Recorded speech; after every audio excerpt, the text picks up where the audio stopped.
करना यह है दोस्तों कि सबसे पहले तो एक चौकी लगा लीजिए, लाल पीला कोई भी कपड़ा बिछा लीजिएगा, सफ़ेद मत बिछाइएगा क्योंकि केवल भोलेनाथ की पूजा नहीं है, हम माता गौरी की भी पूजा करने वाले हैं। तो लाल पीले रंग का इस्तेमाल कर लीजिएगा। उसके बाद एक कलश तैयार करिएगा, कलश पे स्वास्तिक बना लीजिएगा। स्वास्तिक आप चंदन से बना सकते हैं, रोली से बना सकते हैं। तो सुंदर सा स्वास्तिक तैयार कर लीजिएगा।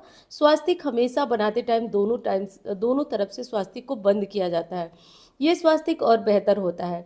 कलश में डालने के लिए थोड़ा सिक्का ले लें, थोड़ा सुपारी ले लें, थोड़ा का मतलब एक का सिक्का होना चाहिए, और सुपारी ले लें, और थोड़ा सा दुर्वा अगर हो तो डाला जाता है, इससे शुभता बनी रहती है।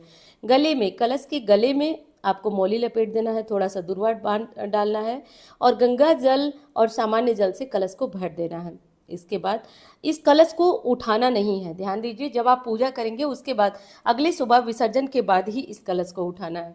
उसके बाद आप 5 पत्ते आम के या 9 पत्ते 7 पत्ते आम के पत्ते कलश में डाल दें। आम के पत्ते डालने के बाद कुछ लोग नारियल वाला कलश रखते हैं, कुछ दीप कलश रखा जाता है।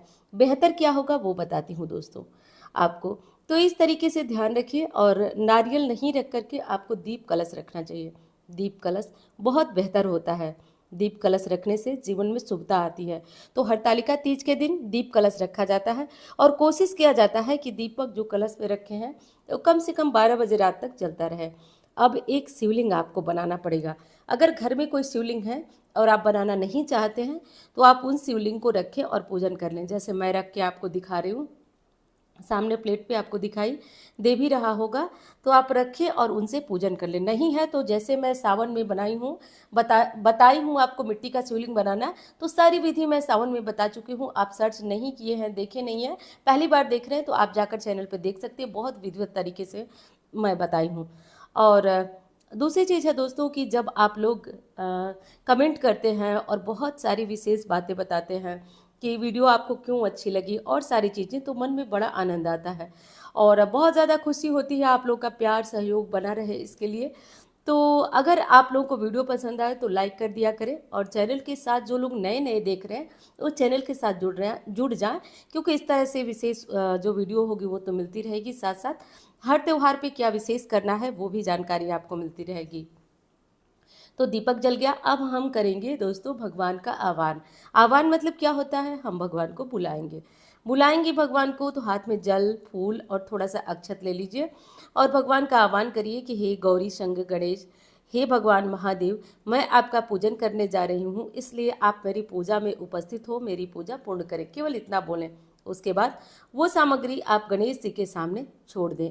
और एक चीज़ तो मैं आपको बताना भूल गई, शायद आपको दिखाई नहीं दे रहा, एक आपको चाहे तो केवल फोटो से भी पूजन कर सकते हैं, चाहे तो आप नीचे छोटे से गौरी गणेश बना लें, जो कि मैं रखी हूँ, आप बगल में देख सकते हैं शंकर जी के बगल में। तो छोटी सी हल्दी पानी से गूँथ लें, पीसी हुई हल्दी, और छोटा सा पिंडी जैसा बनाकर उनको गौरी जी रख लें। और गणेश जी सुपारी पे धागा बांधकर गणेश जी बना दिया जाता है।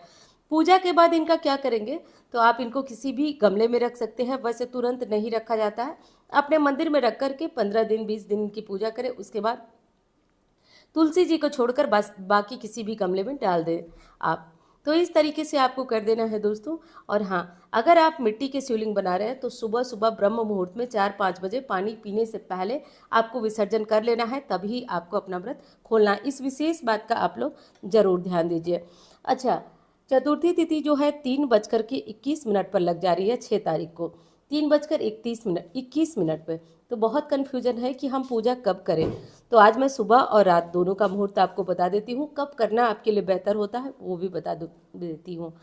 तो सबसे पहले मैं गणेश जी को, गौरी जी को, कलश देवता को, भोलेनाथ को स्नान कराऊंगी। स्नान के लिए आप दूध, दही, घी, शक्कर, शहद, जो भी चीज़ें आपको मिल सके तो वो रख लीजिए, स्नान उनको करा दीजिए। उसके बाद चंदन लगाइए, अक्षत लगाइए, और गौरी जी को सिंदूर जरूर लगाइए। उसके बाद थोड़ा थोड़ा आप भगवान को भोग लगाइए। तो ये सारी चीज़ें आप लोग रख लीजिए और भोग लगाइए। अब देखिए, उस अक्षत चढ़ा रही हूँ मैं, अक्षत चढ़ाइए। और लेकिन उससे पहले एक चीज़ कि पूजा शुरू करने से पहले भगवान का आह्वान होगा, उसके बाद संकल्प होगा। तो संकल्प में अपना नाम बोला जाता है, जिस जगह पे आप रहते हैं वो बोला जाता है।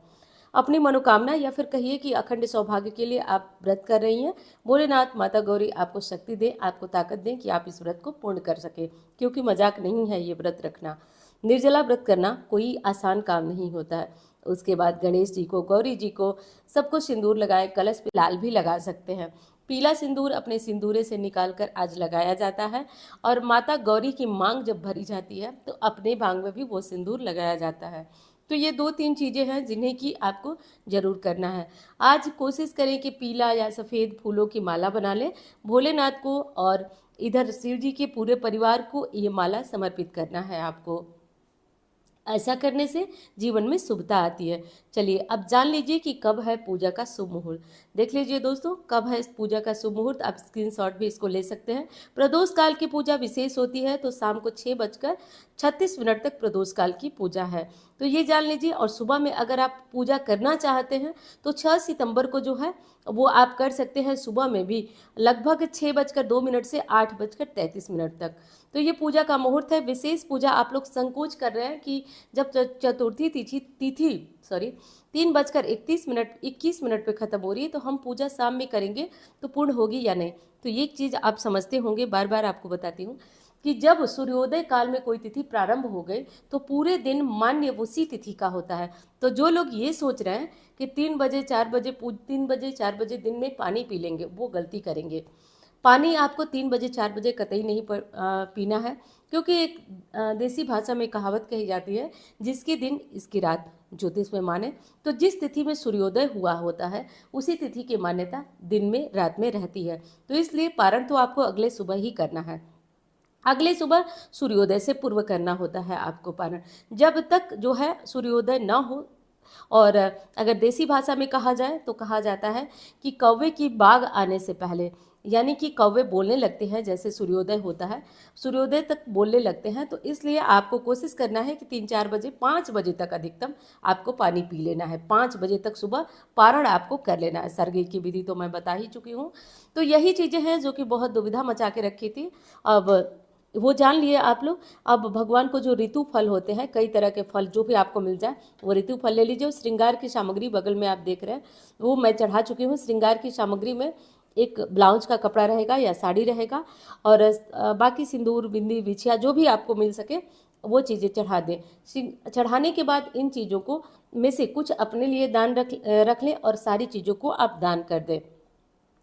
चौकी कब हटाएंगे दोस्तों? तीज पूजा की चौकी आप सुबह सवेरे हटाएंगे, जब भोलेनाथ का विसर्जन करेंगे। कलश का पानी आप किसी गमले में डाल देंगे। बाकी पूजा की जो प्रसाद की सामग्रियां हैं वो उठाकर आप पारण करेंगे। बाकी चीज़ें जैसे हैं वैसे आप अपना आराम से भी उठा सकते हैं। अब भोलेनाथ और गौरी माता को आप चंदन, सिंदूर जो भी चीज़ें हैं वो चढ़ा करके, और माता को सुहाग की सामग्री चढ़ाएं और कुछ भोग चढ़ाएं। तो जो भोग आपके यहाँ बनता हो, घेवर बनती हो, गुजिया बनता हो, जो बनता हो आप वो चढ़ाएं। हमारे यहाँ तो मार्केट से बनी मिठाइयाँ ही चढ़ती हैं, तो जो पुराने समय की परंपरा है उसे तो करना ही है। तो वही चीज़ें मैं चढ़ाकर आपको दिखा रही हूँ। आप भी चाहें तो वो चढ़ा सकते हैं, क्योंकि इसका प्रसाद जो है वो सुबह पारण के समय लिया जाता है। तो इसको आप उठाकर रात में केवल ढक दें इन चीज़ों को, क्योंकि खुला चौकी पे न छोड़ें। इन्हें ढक दें, सुबह नहा धो करके भगवान को फिर नया कुछ भोग लगाएं, और पुराने भोग को रखे रहें, उसी भोग को आप खाकर पारण करेंगे। तो ये चीज़ आपको ध्यान में ज़रूर रखना है। आज चूड़ियाँ कोरी जरूर पहनी जाती हैं। कोशिश करें कि मेटल वगैरह या वेलवेट वगैरह की चूड़ियाँ न पहन करके आज जो है शीशे की चूड़ियाँ पहने। शीशे की चूड़ियाँ पहनना बहुत शुभ है। नहीं पहन सकते, कोई साड़ी का सेट आपका गड़बड़ हो रहा है तो कोई दिक्कत नहीं। आप क्या करें कि आप एक एक चूड़ी शीशे की ज़रूर डाल लें। उसके बाद आपको करना है आरती। सुहाग कैसे लेना है? तो सुबह पारण से पहले आपको गौरी माता की मांग भरनी है 5 बार, और उसी मांग को जो भरी हुई आपने मांग है उसी से आपको साड़ी के पल्लू या सूट के पल्लू में वो सिंदूर गौरी माता की मांग से निकालकर अपनी मांग में थोड़ा सा लेकर के माता से बोलते हैं, माता सुहाग दो, सुख सौभाग्य दो।